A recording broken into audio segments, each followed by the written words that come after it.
admire traits more than I admire individuals. Sometimes the person that you walk past that you see every day who's showing up or who's doing something, and they do it with a smile on their face and with positivity. I admire people with a very positive outlook on life, and this includes people within my family, and it includes strangers whose names I don't know, but whom I walk past and I think, wow, if I could have a little bit of that. Marhaba, I'm Janan Farhat. And I'm Derek Zeno from the Al Khaimah Foundation. Welcome to C-Suite Talks, a podcast about what it really means to lead. We're talking to the people behind the titles to hear their stories, lessons, and a few surprises along the way. Because leadership is more than just the corner office. It's personal.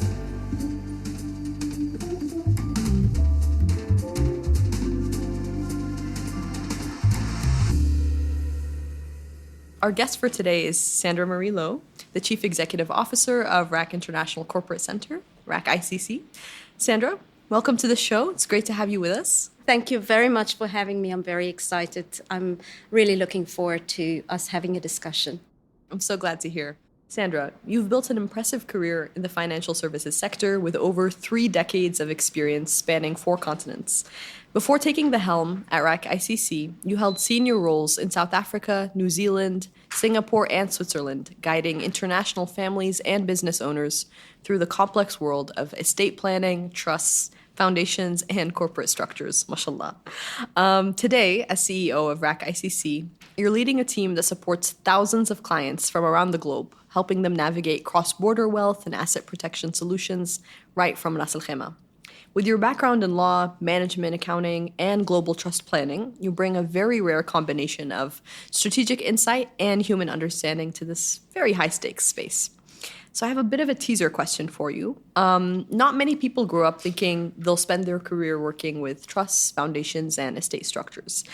What drew you into this space, if I may ask? And maybe what's something that most people misunderstand about the world of international wealth planning?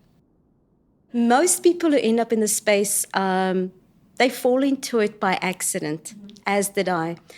After I finished my legal studies in South Africa, I started working at an insurance company as a legal assistant, which is a normal first career step to do.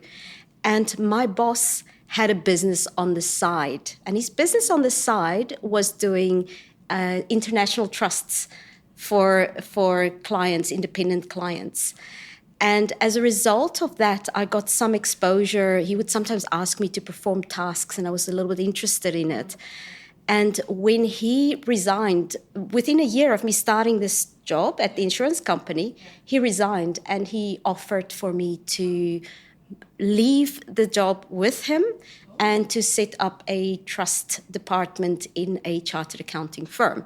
Wow. I literally fell into it by accident very early on in my career, and I really fell in love with it.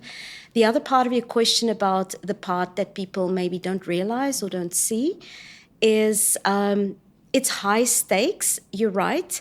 People don't realize how high stakes it is. Yeah.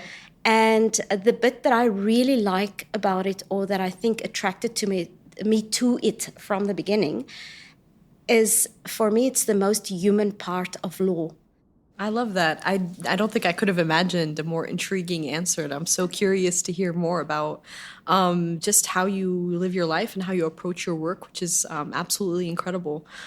Could you tell me a little bit more about what role you played in the chartered accounting firm? Like, what were you doing while you were there? The role I played was a supporting role. I literally was an assistant to a very qualified, very experienced lawyer. The role how that shaped me was knowing that the combination of law and accounting is a powerful one, and it gave me the ability to understand not just the human side, not just the legal side, but also the number side of what we were doing. And I could gather my facts very well, and when I was in discussions with a wider panel of advisors for the client, I could relate to what everybody was saying. Wow, that's incredible. I love how you actually were able to merge 2 different areas of expertise and bring something very unique to the table with your background. I want to transition a little bit and start with our 15-minute chat. I know the clock is ticking, so I wanted to ask you something maybe a little bit more personal, a little bit more low stakes, if I may say so myself. Maybe could you walk us through your typical morning routine, from the time you wake up to how you prepare yourself for the day ahead? I'm one of those people who set my alarm clock, but I wake up before it goes off. I then do a couple of morning gentle stretching exercises, build it up depending on how much energy I have. I do that for about half an hour. I put on my bathing suit, I jump into the pool, and then I get ready for work. So I always intend to do something for myself at the end of a day, but I always find that it gets pushed out for some reason. And that is why I changed my morning routine quite some time ago in this way. Get up, do some exercise, jump in the pool, come to work refreshed, and with this feeling that I've already done something for myself. Okay, awesome. I'm going to switch a little bit to talk about your career. So maybe could you tell me if there was perhaps a key moment in your life that changed your career path? And can you tell us about that experience? I think the first pivotal part of my career was when I left South Africa and I went to New Zealand on the other side of the world. And I started to realize that I am brave. I didn't realize I was brave, but I realized that I'm brave. And it very early on set tone for me in my career that when you see an opportunity, don't let fear ever hold you back. So that was pivotal. The other pivotal moment was when I did go to Singapore. And that was actually in my career where I started work with ultra high net worth individuals.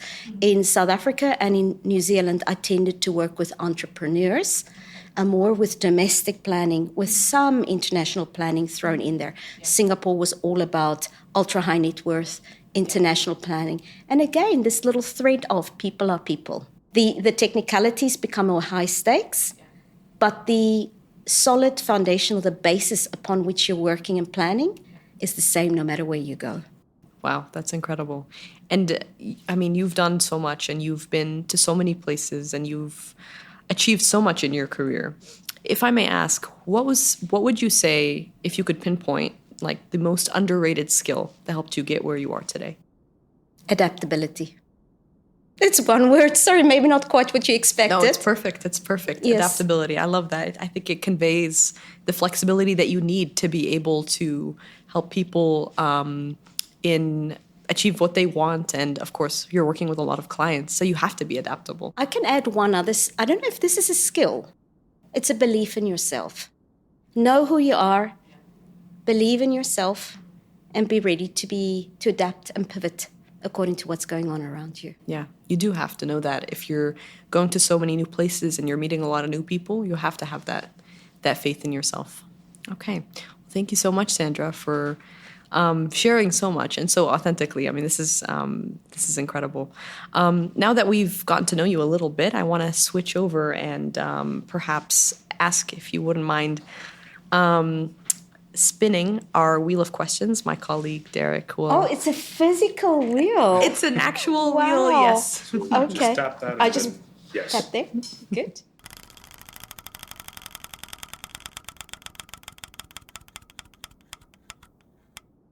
So do you have a favorite book, podcast, or TV show? And maybe can you tell us a little bit about that? I know I'm being interviewed for a podcast. The irony is. And the irony is, no, I do not have one favorite podcast. I'm very unpredictable. I go through phases of interests. So when it comes to, I will put podcasts or videos or TV shows or radio broadcasts all in a similar category. And on the one hand, I will get interested in, let's say, a hobby, be it gardening, be it silk painting. It's the flavor of the month at the moment. And I will study that to the deepest possible level. Yeah. I want to find out everything about it. Once I master it, I move on. That says a lot about me as a person. Then the other thing that I do get drawn back to is anything with sort of like a psychological side to it, understanding human behaviors, understanding myself. So self-analysis self-care, and not just self, with a view towards trying to understand the world around me and what behaviors drive the people around me, what matters to other people. So I tend to get attracted to these kind of things. Very last in this is actually the technical type of podcasts. I tend to read that when I find it. It happens in my day-to-day life a lot. Okay, so definitely there's quite a lot of variety there. And I can see that that's a little bit of a pattern, which makes this very, very interesting for me to have this conversation with you as well. Would you mind spinning the wheel of questions again?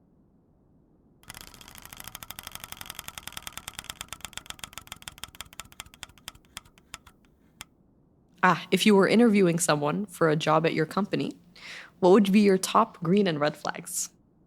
Ooh.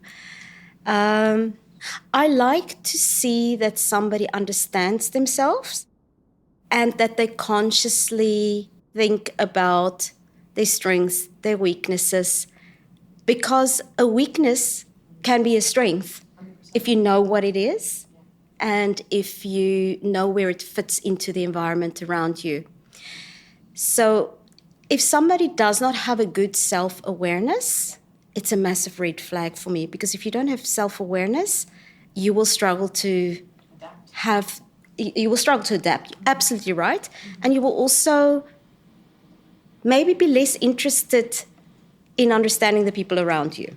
So it's a red flag. It's a massive red flag. Sometimes I ask somebody, so, you're currently doing X, Y, and Z, and why am I talking to you today? And they struggle to answer the question. Are you unhappy with where you're at? Are you happy but you're just curious about what you're doing here? If you don't know why you are here, it's going to be difficult to put you into a position where you'll fit in. A green flag for me is just generally if the chemistry between me and the person opposite me is good. It's a big green, but it's not the most important one. The most important one is whether I look at this person and I think they will fit in well in the environment I'll be placing them with, who their colleagues are, will it be complementary or not. So self-awareness, adaptability, some thought about where their career will take them, having some analytical ability, all of these are important. Of course. And I can see even in the answers you've given me how you apply them to yourself. And I think that's incredible to see that you have the standards that you apply to yourself, you apply to other people, and you expect them to also be willing to adapt in a new place and, of course, also get along well with the people they're working with and reflect on what they do well and what they don't. All right. Would you mind spinning the wheel a third time?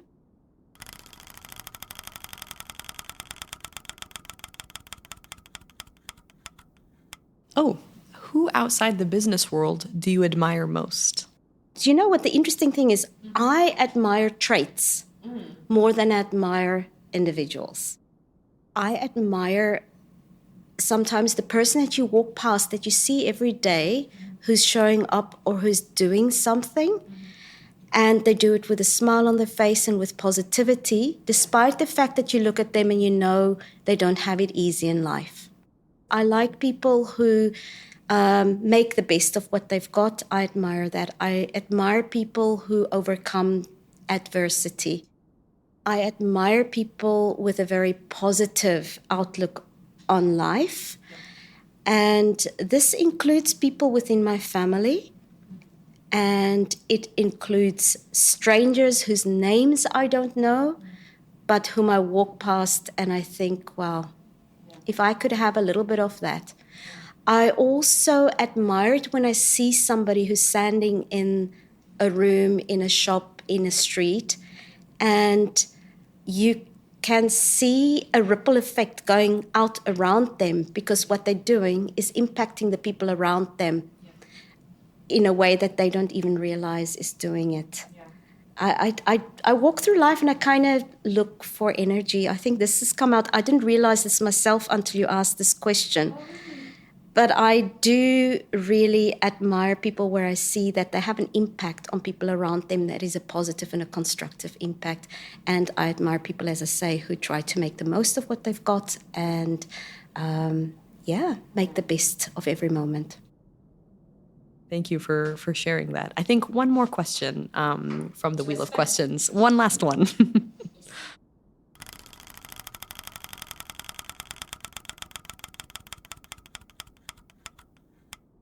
So do you think you have to be extroverted to be a leader? I love this question. And the answer is no, I do not believe you need to be extroverted to be a leader.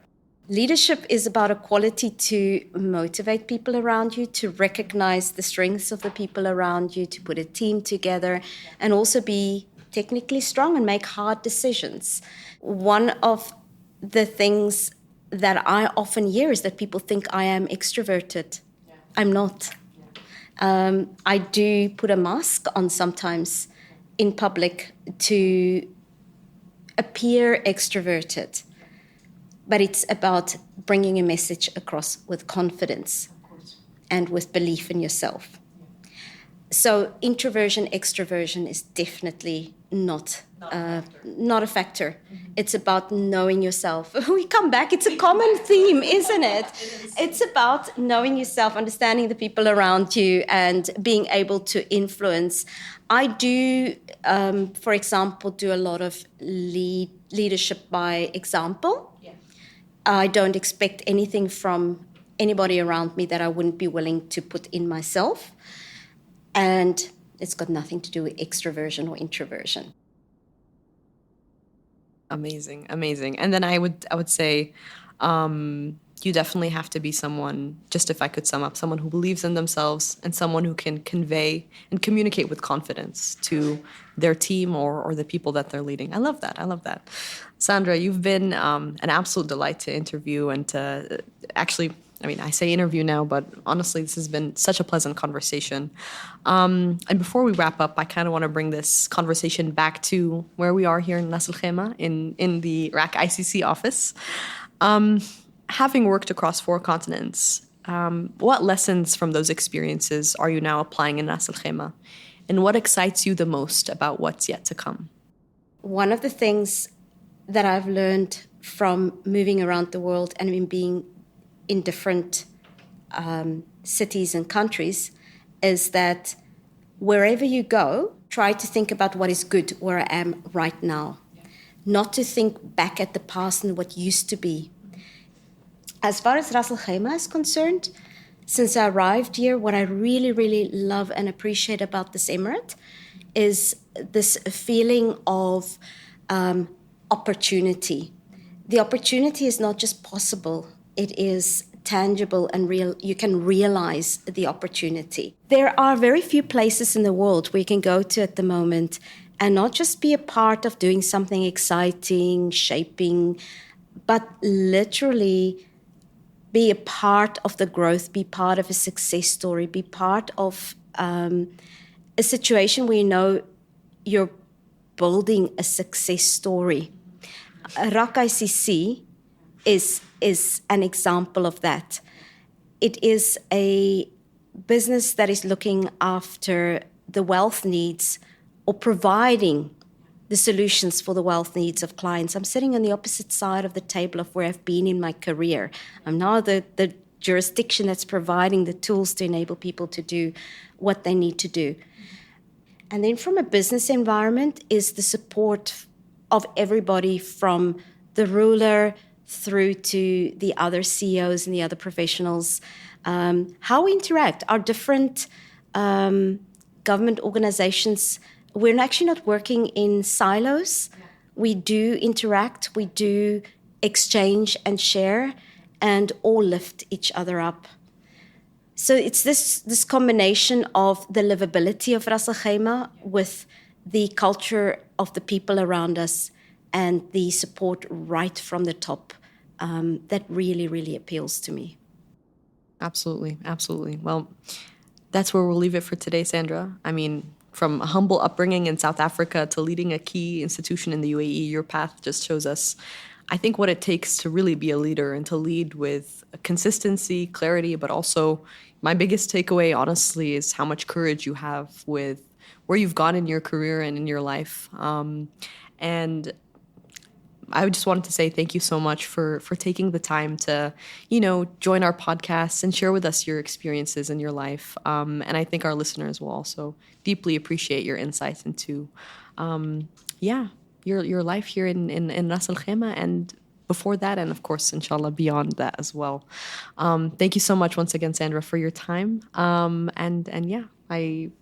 am very happy to have had this opportunity. Thank you so much. It has been such a pleasure, Janan, and it is different from what I expected. I will tell you this, but it's been such a pleasure. And thank you for your time. Thanks for joining us on C-Suite Talks, where we bring global and local insights from the heart of Ras Al Khaimah to the world. Be sure to follow, share, and tune in next time for another 15-minute conversation about what it really takes to lead.